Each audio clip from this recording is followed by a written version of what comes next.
Okay, so this is the unboxing of the Dometic CFX3 model 45, which stands for 45 liters, powered cooler. This is both a portable refrigerator as well as freezer. If you want it to be, you could switch between one or the other, not both. Here are some of the quick specs. You have, it's 41 pounds, could fit about 67 cans. It has an internal storage of actually 46 liters, even though it's called the 45.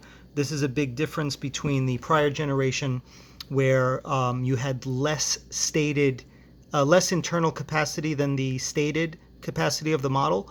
But this is one of the benefits of this new series in terms of the efficiency of the motor, the compressor, and as far as burning electricity at about 1 amp per hour roughly, for a given temperature. Of course, if you put it to -7, which it could go down to, you're going to be burning as much as 8 amps per hour. So it also has a 5-volt 2 amp USB port, so you could charge your phone while you're on the beach or while you're camping out, and you could connect via Bluetooth and Wi-Fi capability. We'll talk about that later. So this is not an in-depth review, but we're just going to do a quick unboxing. I'm going to do a more proper review when I'm on the field. But yeah, it arrived today. Super excited about this. This is their latest series. And again, the difference between this and the prior generation is the capacity. So for the 45, you get about 46 liters, which is huge.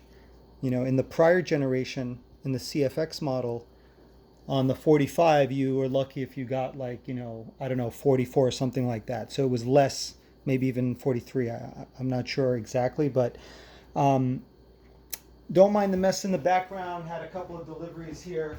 We got some boxes and papers on the floor. So yeah, let's get started. I'm gonna pull out the pocket knife, and you can see the box was in pretty decent shape. This is kind of minor, little couple of nicks. Covers serial information. Here you had a little bit of you're going to have the carriers handling it, whether it's FedEx, UPS, whatever the case may be.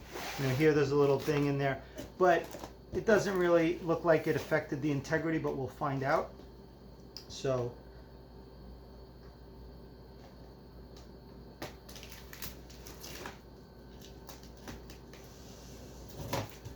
good idea to not damage the box when opening it, so that you could reuse it, or in case if you need to send it back. Alright, so we got the top open. Out comes a little branded piece of cardboard with the Dometic logo, and under that we see the top of the fridge with the Dometic logo on the top. And here are some corner protectors. Going to save these as well. Just trying to keep in mind the order that I took things out in case I need to put it back. So the whole entire fridge is covered in it's in this big giant kind of plastic bag. So what I'm going to do is I'm going to reach in here, try to grab it by the handles and lift it out. Just make sure the camera's at the right angle here. Bring it a little closer so you could see. All right, out she comes, and there you go. There is the fridge. Is there anything left in the box? The bottom of the box is like the top. You have 2 corner protectors, and you have another kind of piece of this cardboard, which I guess helps provide some insulation to the bottom in case the cardboard is waterlogged or something. So the side of this is taped up. I'm just going to try to peel the plastic off of the tape. But the tape goes all around, I believe, so I might have to Oh no, there it is. Okay, so the tape kind of came off here, so we're going to save that for later. And now we have opened how to. There it is. So here we have a first glimpse. I could tell the material looks rugged, sturdy. Looks like an anodized kind of aluminum here. Now these rotate. Oh, that's nice. So these handles, when you lift up these handles, there's a spring action, which as soon as you let it go, like it'll just snap back into place. So that's good, so it doesn't get in the way. So I like how they're spring loaded, and they're actually loaded pretty powerfully. So you got to kind of let them go slowly unless you want to hear a loud thump. The LED screen here is covered with a small little protective film, so I'm going to leave that on there. No reason to remove that anytime soon. It will protect against some scratches, keep it like new. And here is the USB port, which has this kind of waterproof-like sealing, which is nice. There's one screw there, and it literally, this cap is pretty seriously waterproof, as it has an inner kind of connected O-ring, so to speak, and it really locks firmly into place. So, you know, you don't want to leave this in the rain too long, but it is able to withstand some rain in that regard. So I'm tempted to open it, but first I'm just going to give it a quick 360 on the side. Push it a little back. Okay, apologies, I'm not using a tripod, so we're just kind of winging it. So you can see this is one of the air vents where you're going to have your fan, and that's going to be an important vent that you don't want to cover, especially if you're operating this in hot climates. I mean, you don't want to cover it no matter what. And there's another one on this side. So, you know, one way you create the cold is by removing the heat. So, you know, there's going to be a lot of heat that's escaping out of here, and you want to make sure that that's not blocked. Otherwise, that could overheat and damage. So, okay, we did the 360. So now it's time to open her up.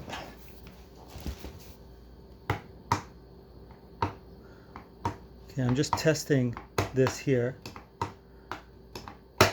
So, all right. It opens so easily. Oh, wait.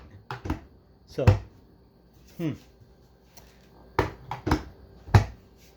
all right, so it opens very easily, but it's also easy for it not to shut completely. So you really want to be sure that it's shut.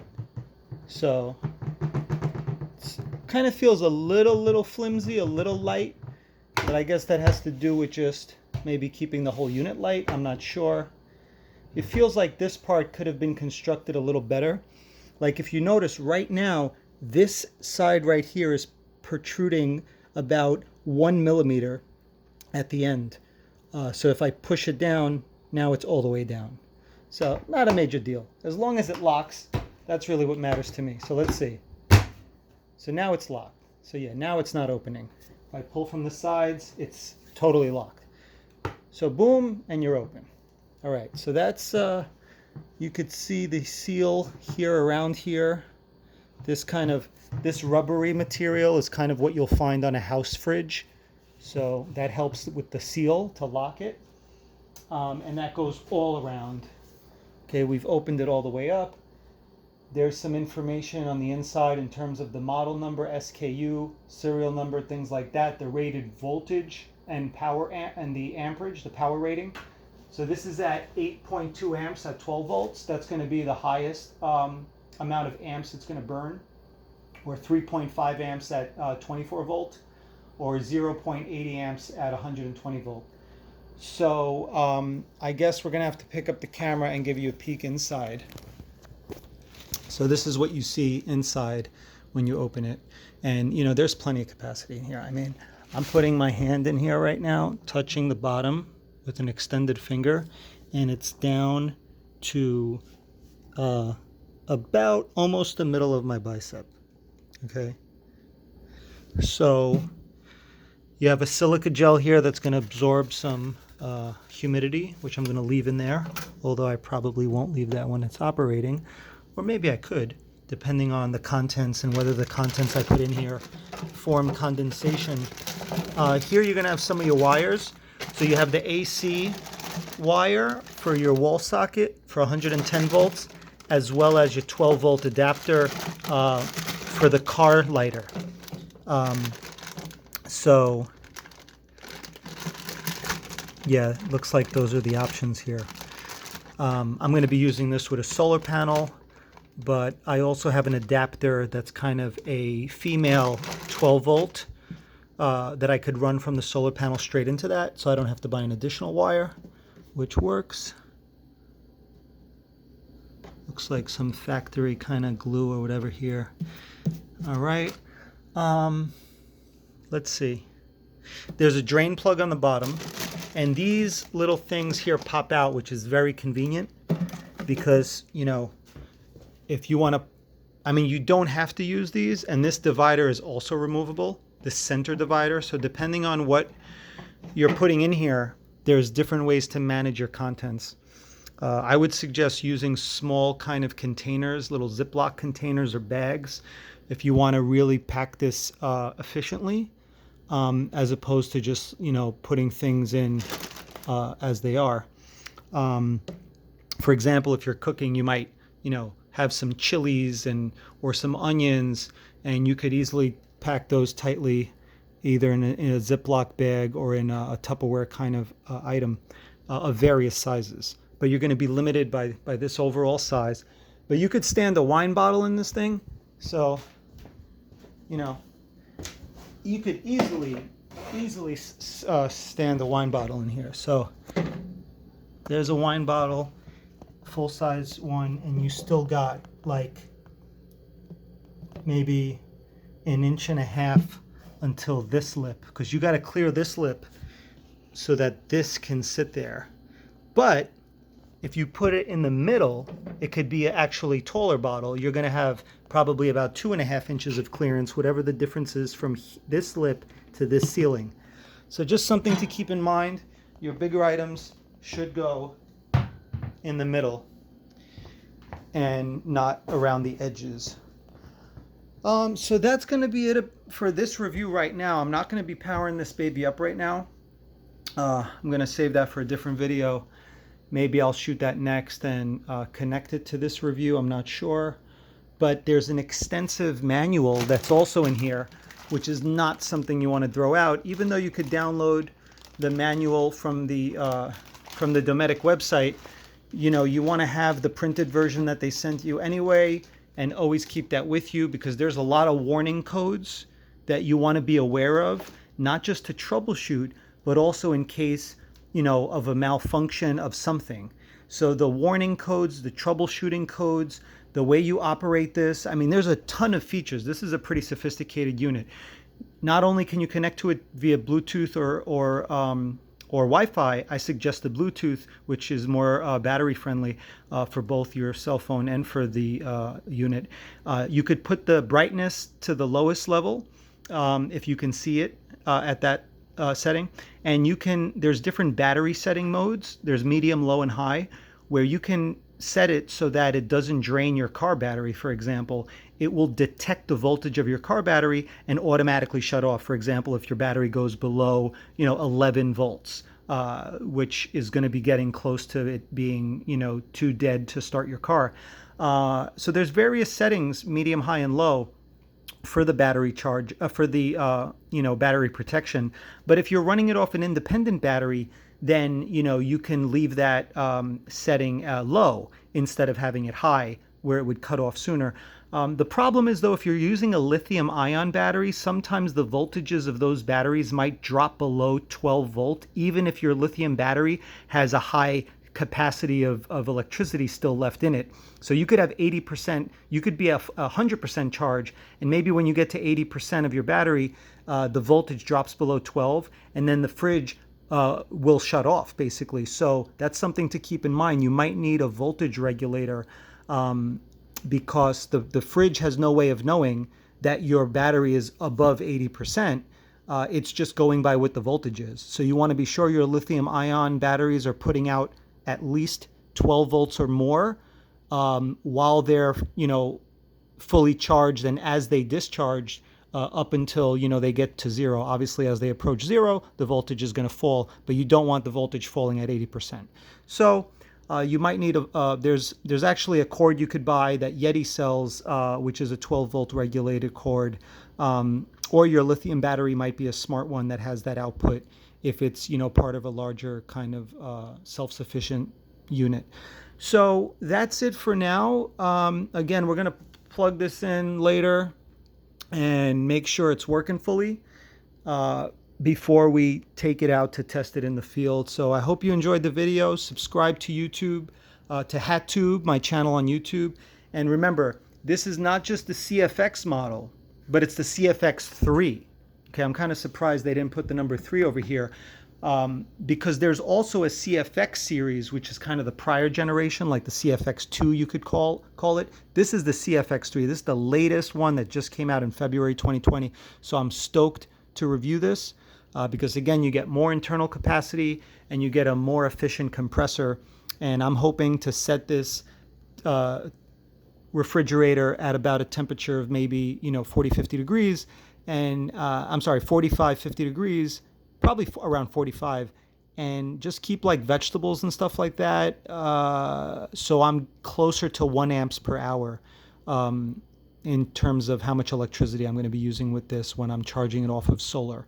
But as I increase my battery capacity in my setup, then I'll be more comfortable using this as a freezer. But there's also ways to hack your energy needs with this, because let's say, you don't want it to turn on when you're sleeping at night. Maybe a couple of hours before you go to bed, you'll drop the temperature so that it's working before you go to bed. And then right before you go to bed, you could raise the temperature from, let's say, 25 to, 45. And then chances are it's not going to turn on all night, because just by not being on, just by not working, the temperature will slowly raise towards 45 from 25. And again, when you set it to 25, it's only for a little bit. You're not intending to freeze your food, but it's just so you could increase the internal temperature. And again, these are ways to kind of hack your energy needs, because you might only have energy during the day if you're running it purely off solar and have no batteries. So it's important to take into consideration the ambient temperature, the temperature that you need in here, and how much energy you have available and at what times of the day. So I hope this video was helpful. Again, stay tuned for more videos about the Dometic CFX3 series 45 liter size that we have here. Have a great day, everyone. Thank you.